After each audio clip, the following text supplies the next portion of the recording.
Hello दोस्तों, welcome to cracked. I am Tanu Shukla. आज हम लोग हिंदी पेडागोजी को डिस्कस करेंगे। हिंदी पेडागोजी से संबंधित 15 महत्वपूर्ण प्रश्नों को आज हम लोग डिस्कस करने वाले हैं। ठीक है, तो अभी तक हम लोगों ने हिंदी पेडागोजी के 5 प्रैक्टिस सेट को डिस्कस कर लिया है, और जो कि प्रीवियस ईयर पर ही बेस्ड हैं, और कुछ पुराने क्वेश्चन भी हैं और कुछ नए क्वेश्चन भी हैं। तो आपको कुछ नए क्वेश्चंस भी देखने को मिलेंगे, और हम लोग डेली क्लासेस कर रहे हैं। तो आप लोग हिंदी शिक्षा शास्त्र, या फिर जिसे कि हम हिंदी में इंग्लिश में हिंदी पेडागोजी बोलते हैं, हम लोग आज उसके प्रश्नों को करने वाले हैं। ठीक है, और मेरा नाम तनु शुक्ला है। और सबसे पहली बात तो ये कि आप लोग हमारे टेलीग्राम चैनल से जुड़े, और वहाँ पर आपको सारे वीडियोस के लिंक मिल जाएगी। अगर आप लोग हमारे सारे पुराने वीडियोस को देखना चाहते हैं तो आपको एक जगह ही सारी लिंक मिल जाएगी। और उसके अलावा फेसबुक ग्रुप से आप जुड़ सकते हैं, वहाँ पर भी आप अपनी क्वेरीज पोस्ट कर सकते हैं।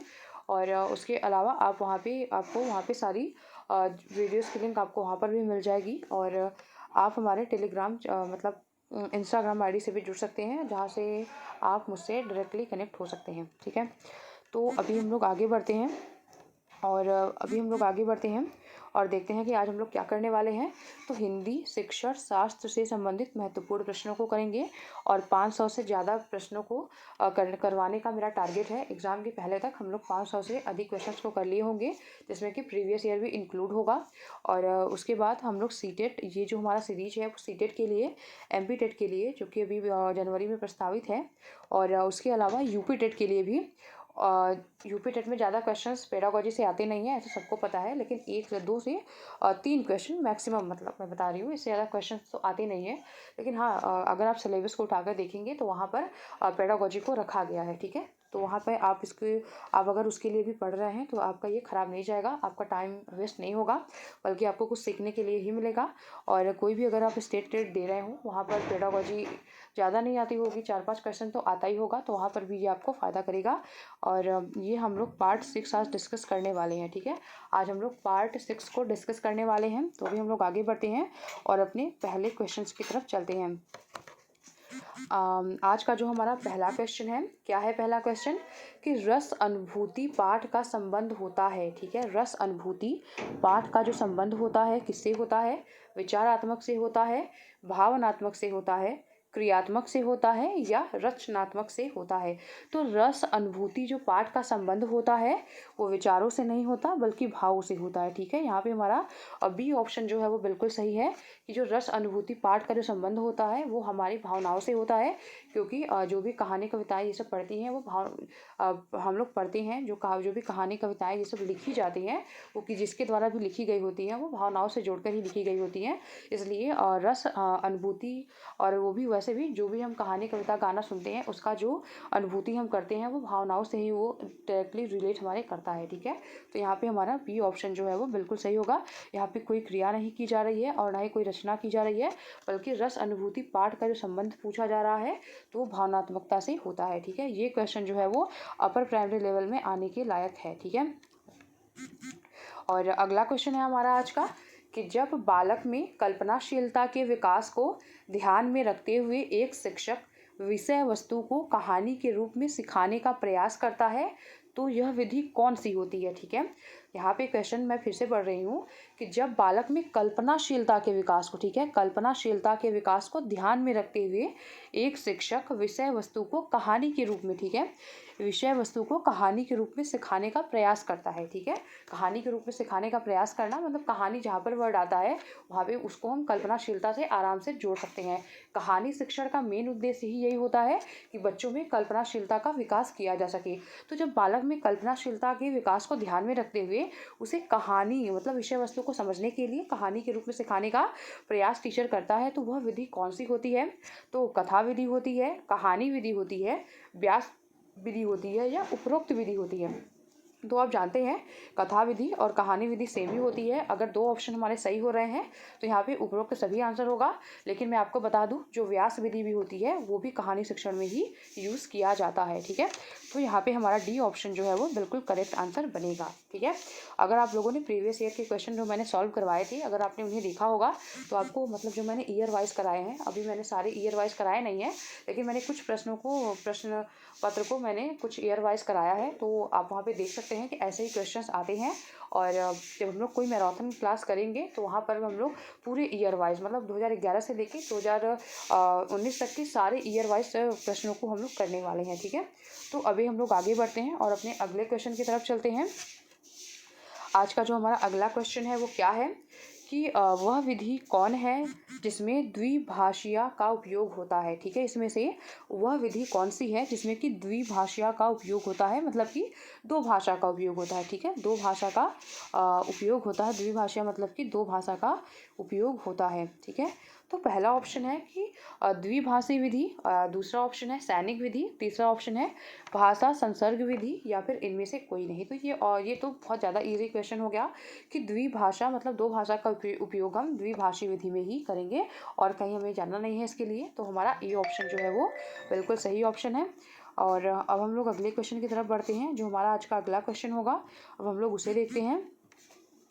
अब हम लोग आज के अपने अगले क्वेश्चन की तरफ बढ़ते हैं, जो हमारा अगला क्वेश्चन है आज का कि जब गांव में परशुराम को परस्या बोलते हैं तो ऐसा व्यवहार किसमें बाधक है। ठीक है, परशुराम को अगर हम परस्या बोल रहे हैं तो ऐसा जो व्यवहार है वो किसमें बाधक है। श्रवण कौशल में, श्रवण का मतलब सुनने के कौशल में, उच्चारण कौशल में, या फिर लेखन कौशल में, या फिर वाचन कौशल में। तो जब हम गांव में परशुराम को परस्या बोलते हैं तो जो ऐसा व्यवहार है, हम सभी जानते हैं कि सुनने के कौशल में ये बाधक नहीं है, बल्कि ये हमारे उच्चारण कौशल में बाधक है।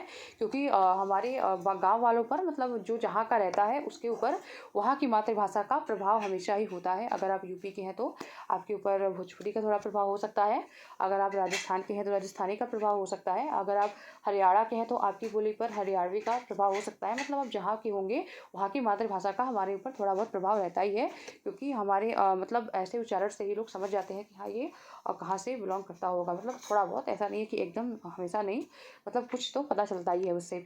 तो अब अगर यहाँ पे बात की जा रही है कि परशुराम को अगर हम परस्या बोलेंगे तो ऐसा जो व्यवहार है वो हमारे उच्चारण कौशल में बाधक होगा। ठीक है, यहाँ पर लिखने की कोई बात हो ही नहीं रही, बोलने की भी बात नहीं हो रही, बल्कि यहाँ पे मतलब ये प्रॉब्लम हमें करेगा किसमें, तो ये हमारे उच्चारण कौशल में हमारे बाधक होगा। ठीक है, बोलने में बाधक नहीं हो रहा, बल्कि ये हमारे उच्चारण में बाधा बन रहा है। और हम अब अपने अगले क्वेश्चन की तरफ चलते हैं कि बालकों को भाषा शिक्षण की शिक्षा देने का माध्यम क्या होना चाहिए। माध्यम क्या होना चाहिए बालकों को भाषा शिक्षण की शिक्षा देने का माध्यम।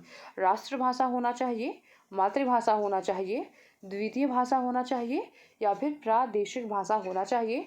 तो बालकों को भाषा शिक्षण की शिक्षा देने का जो माध्यम होना चाहिए वो हमारी मातृभाषा होनी चाहिए, क्योंकि जो भी बच्चा होता है वो अपने मातृभाषा में ज़्यादा बेटर तरीके से चीज़ों को सीख पाता है। ठीक है, और राष्ट्रभाषा, द्वितीय भाषा, प्रादेशिक भाषा नहीं, बल्कि मातृभाषा बचपन में मतलब हम प्राइमरी और अपर प्राइमरी की बात कर रहे हैं तो वहाँ पर भी अब हम लोग ये क्वेश्चन जनरली प्राइमरी में आता है। तो बालकों को जब कहीं पर भी बालकों को भाषा शिक्षण की बात आती है तो हमें हमेशा उसके मातृभाषा को ही आंसर टिक करना है। ठीक है, क्योंकि बच्चा उसी को जानता है और उसी से अच्छे से चीज़ों को कनेक्ट भी कर पाता है। तो हमारा बी ऑप्शन जो है यहाँ पे बिल्कुल सही हो जाएगा। और हमारा अगला क्वेश्चन है आज का कि जब शिक्षक के नियंत्रित व्यवहार में बालक स्व अध्याय करता है तो वह विधि कौन सी है। जब शिक्षक के नियंत्रित व्यवहार में, ठीक है, शिक्षक जो है नियंत्रित करता है व्यवहार को, मतलब टीचर जो है वो कक्षा को नियंत्रित करता है, तो बालक स्व अध्याय करता है। जैसे कि टीचर बोलता है कि आप लोग पढ़ो, मैं देख रहा हूँ, एकदम चुपचाप आप लोगों को पढ़ना है, आप लोग को लिखना है, या फिर इस तरीके की बात, मतलब स्व अध्याय करने के लिए टीचर जो है खुद से पढ़ने के लिए बच्चों को कहता है। तो वह विधि कौन सी होगी। प्रत्यक्ष विधि होगी, अनुवाद विधि होगी, या पर्यवेक्षक विधि होगी, या फिर पुस्तक विधि होगी। तो यहाँ पे पुस्तक विधि एकदम नहीं होगी और अनुवाद विधि भी हो नहीं रही है। यहाँ पे प्रत्यक्ष विधि भी नहीं होगी, बल्कि यहाँ पे पर्यवेक्षक विधि होगी। क्यों होगी, क्योंकि जो शिक्षक है वो पर्यवेक्षक का काम कर रहा है, मतलब सुपरविजन कर रहा है। बच्चा जो है वो पढ़ रहा है, ठीक है, कक्षा में बच्चों को हम बोलते हैं कि आप लोग ये काम करो और मैं इस तरीके से मैं देखता हूँ या फिर मैं देखती हूँ। तो वहाँ पे टीचर जो होता है वो पर्यवेक्षक की तरह काम करता है, क्योंकि शिक्षक के नियंत्रण में वह कार्य हो रहा है और बच्चे जो है वो स्वयं से कर रहे हैं। ठीक है, तो यहाँ पे हमारा सी ऑप्शन जो है वो बिल्कुल सही आंसर बनेगा। और अब हम अगले क्वेश्चन की तरफ चलते हैं। हमारा जो आज का अगला क्वेश्चन है वो बोल रहा है कि कोई भी विधि मनोवैज्ञानिक विधि होती है यदि, कोई भी जो विधि है वो मनोवैज्ञानिक विधि होती है यदि उसमें बालक निष्क्रिय हो, या फिर उसमें बालक सक्रिय हो, या फिर उसमें शिक्षक सक्रिय हो, या फिर शिक्षक और बालक दोनों ही सक्रिय हो। तो कोई भी विधि मनोवैज्ञानिक विधि तब होगी जब उसमें शिक्षक और बालक दोनों ही सक्रिय हो। ठीक है, लेकिन यहाँ पे हमारा ज़्यादा बेटर ऑप्शन जो है वो डी की तरफ जाएगा कि कोई भी विधि तभी मनोवैज्ञानिक होगी जब उसमें शिक्षक भी सक्रिय हो और बालक भी सक्रिय हो। तो यहाँ पे हमारा डी ऑप्शन जो है वो बिल्कुल सही होगा कि कोई भी विधि मनोवैज्ञानिक तभी होती है, मतलब बालक भी सक्रिय हो और टीचर भी अपने काम में सक्रिय हो, तो ज़्यादा बेटर तरीके से चीज़ें सिखाई जा सकती हैं बच्चों को और क्लास को भी नियंत्रित किया जा सकता है। ठीक है, यहाँ पे हमारा डी जो है आंसर हमारा बिल्कुल सही होगा। बालक तो निष्क्रिय होगा तो वो ऑप्शन तो कभी हो ही नहीं सकता, और सिर्फ शिक्षक सक्रिय होगा उससे भी कुछ नहीं होगा, और बालक सक्रिय हो ये ऑप्शन सही है। लेकिन अगर यहाँ पे बालक और शिक्षक दोनों सक्रिय होगा तो और बेटर तरीके से हम सिखा पाएंगे बच्चों को। तो यहाँ पे हमारा डी ऑप्शन जो है वो सही जाएगा।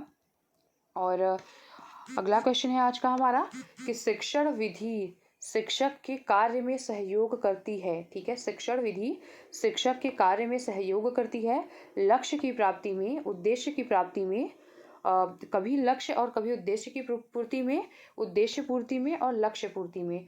तो यहाँ पे मैं आपको बता दूँ, यहाँ पे लोगों को कन्फ्यूजन हो सकती है दो ऑप्शन में। पहला तो एकदम नहीं होगा क्योंकि लक्ष्य प्राप्ति में नहीं होगा, मतलब हमें ऑप्शंस को देखकर आंसर मार्क करना है, और कभी लक्ष्य कभी उद्देश्य भी नहीं होगा। यहाँ पे आपको बी और डी में कन्फ्यूजन हो सकता है, लेकिन ऑफिशियल आंसर की के अकॉर्डिंग यहाँ पे बी ऑप्शन जो है वो सही हुआ था कि शिक्षण विधि शिक्षण के कार्य में सहयोग करती है उद्देश्य की प्राप्ति में। ठीक है, यहाँ पे हम कोई लक्ष्य की पूर्ति नहीं कर रहे होते हैं, बल्कि हमारा जो एक उद्देश्य निर्धारित होता है उसके प्राप्ति में हमारा शिक्षण विधि जो भी हम शिक्षण की विधियां हमें पढ़ाई जाती हैं वो शिक्षण के उद्देश्य की प्राप्ति में सहायक होती हैं हमारे। ठीक है, यहाँ पे हमारा बी ऑप्शन जो है वो सही हो जाएगा ऑफिशियल आंसर की के अकॉर्डिंग। और अगला क्वेश्चन है हमारा आज का कि मातृभाषा का क्या अर्थ होता है। विद्यालय की भाषा, माँ के द्वारा बोले जाने वाले शब्द, पिता और परिवेश की भाषा, या फिर प्रदेश की भाषा। तो जो मातृभाषा होती है वो विद्यालय की भाषा नहीं होती, वो हमारी माँ के द्वारा बोले जाने वाले शब्दों को हम मातृभाषा कहते हैं, क्योंकि जो बच्चा होता है वो बचपन में सबसे ज़्यादा निकट अपनी माँ के होता है, और माँ के द्वारा बोली गई भाषाएं जो भी चीज़ें होती है वो बच्चा अपने माँ से ही सीखता है बचपन में। तो वो यहाँ पे मातृभाषा का जो अर्थ होगा माँ के द्वारा बोले जाने वाले शब्द होंगे यहाँ पे। ठीक है, तो यहाँ पे हमारा बी ऑप्शन जो है वो बिल्कुल सही आंसर बनेगा। पिता और परिवेश की भाषा हो सकता था, लेकिन यहाँ पे जो सबसे सटीक आंसर हमारा बनेगा वो हमारा बी ऑप्शन जो है वो बनेगा। और उसके बाद अब अगला क्वेश्चन है, आपको ऑप्शंस आंसर हमेशा ऑप्शंस के अकॉर्डिंग ही देने हैं। और अगला क्वेश्चन है कि भाषा शिक्षण में आवश्यक है। भाषा का शब्द ज्ञान, शिक्षक की सुंदर लेखनी, शिक्षक का स्पष्ट उच्चारण, या फिर उपर्युक्त सभी। तो भाषा के शिक्षण में शब्द ज्ञान होना भी चाहिए, शिक्षक की सुंदर लेखनी मतलब कि सुंदर और साफ लेखनी होनी चाहिए। मैं ज़रूरी नहीं है कि बहुत सुंदर ही लिखा जाए, लेकिन एक क्वालिटी राइटिंग अच्छी हो, ये भी एक क्वालिटी होती है। और शिक्षक का स्पष्ट उच्चारण भी होना चाहिए। तो यहाँ पे दो ऑप्शन आपको एकदम सटीक सही मिल रहे हैं, इसलिए हमारा डी जो है वो सही आंसर बनेगा। उपर्युक्त सभी हमारा आंसर जो है वो सही बनेगा, लेकिन शिक्षक की सुंदर लेखनी भी, सुंदर में स्पष्ट और सही लिखना भी आता है। तो यहाँ पे हमारा डी ऑप्शन जो है वो बिल्कुल सही आंसर बनेगा। और अब हम अगले क्वेश्चन की तरफ चलते हैं। प्राथमिक स्तर पर कविता शिक्षण की उपयुक्त विधि क्या है। प्राथमिक स्तर पर कविता शिक्षण की उपयुक्त विधि क्या है। कविता शिक्षण की उपयुक्त विधि क्या है। व्याख्या प्रणाली है, तुलना प्रणाली है, खेल प्रणाली है, या फिर गीत प्रणाली है। तो हम सभी को पता है कि प्राथमिक स्तर हो या फिर कोई भी स्तर हो, वहाँ पर जो कविता को पढ़ाने की जो सबसे अच्छी विधि होती है वो गीत प्रणाली ही होती है। ठीक है, गीत के द्वारा ही। और प्राइमरी लेवल पर तो अक्सर बच्चों को जो भी पोएम याद करवाए जाते हैं वो गा कर ही याद कराए जाते हैं, इसलिए हमारा डी ऑप्शन जो है वो बिल्कुल सही होगा। व्याख्या की यहाँ पे कोई ज़रूरत नहीं होती, तुलना यहाँ पे किया नहीं जाता, खेल विधि का यहाँ पे यूज़ नहीं होता, बल्कि जब हम बच्चों को याद करवाते हैं कोई भी पोएम, अगर ट्विंकल ट्विंकल है कोई भी हम पोएम बच्चों को याद ही करवा रहे होते हैं, हिंदी हो या इंग्लिश कहीं पर भी, तो हम वहाँ पे गीत प्रणाली के माध्यम से ही बच्चों को पढ़ा रहे होते हैं कविता को, जिससे कि बच्चों को आनंद भी आता है, वो उसी तरीके से गाते भी हैं। और अगला क्वेश्चन है कि लकड़ी के खोखले पात्र बनाकर उसके माध्यम से वर्णमाला का ज्ञान करवाना किस विधि की देन है। ठीक है, लकड़ी का खोखला पात्र बनाकर पूछा जा रहा है कि लकड़ी का खोखला पात्र बनाकर